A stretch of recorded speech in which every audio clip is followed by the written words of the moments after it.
ये बजट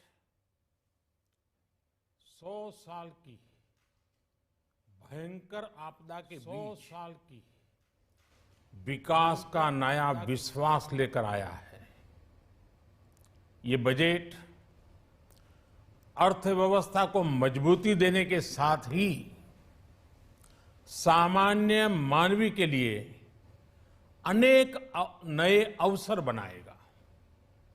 ये बजट मोर infrastructure, more investment, मोर growth और मोर जॉब्स की नई संभावनाओं से भरा हुआ है।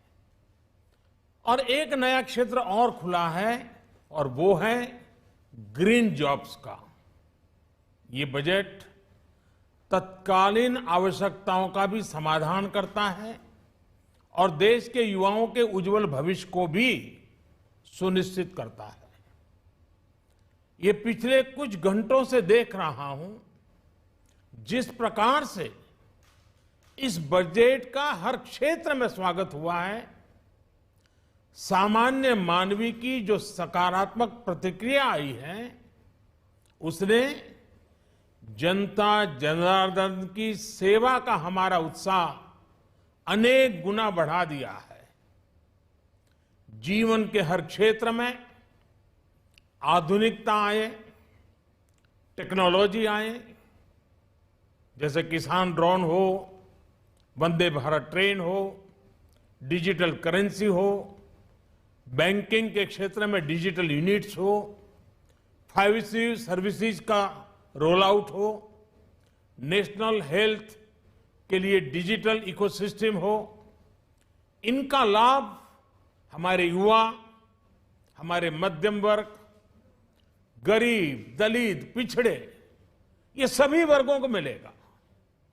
इस बजट का एक महत्वपूर्ण पहलू है गरीब का कल्याण।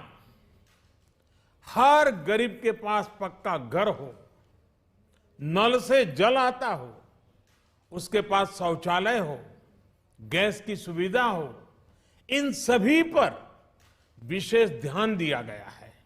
इसके साथ ही आधुनिक इंटरनेट कनेक्टिविटी पर भी उतना ही जोर है।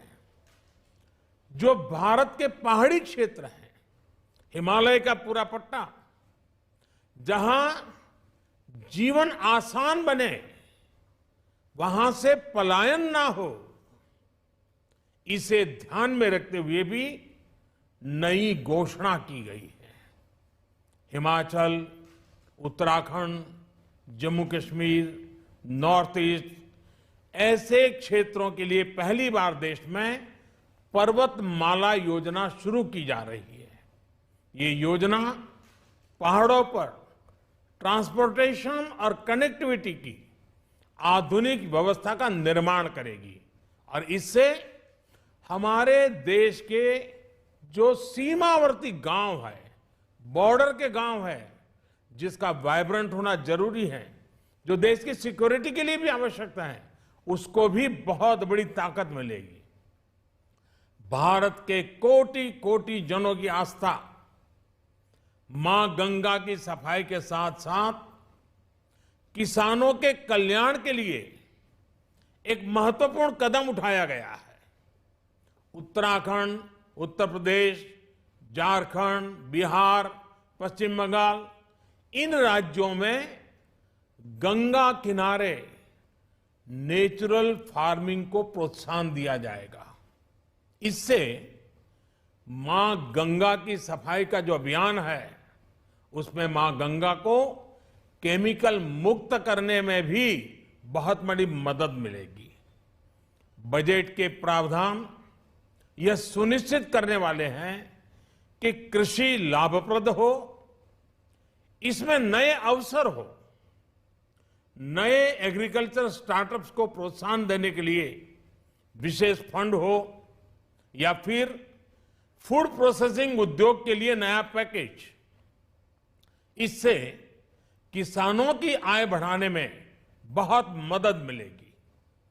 एमएसपी खरीद के माध्यम से किसानों के खाते में 2.25 लाख करोड़ रुपए से भी ज्यादा सीधे ट्रांसफर किए जा रहे हैं।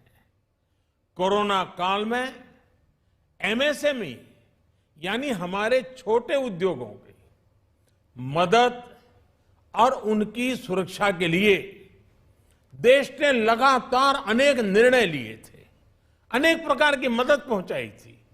इस बजट में क्रेडिट गारंटी में रिकॉर्ड वृद्धि के साथ ही कई नई योजनाओं का ऐलान किया गया है।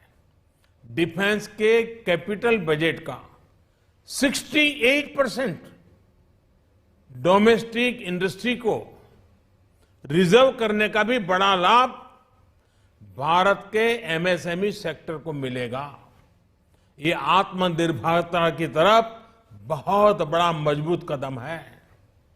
7.5 लाख करोड़ रुपए के पब्लिक इन्वेस्टमेंट से अर्थव्यवस्था को नई गति के साथ ही छोटे और अन्य उद्योगों के लिए नए अवसर भी बनेंगे।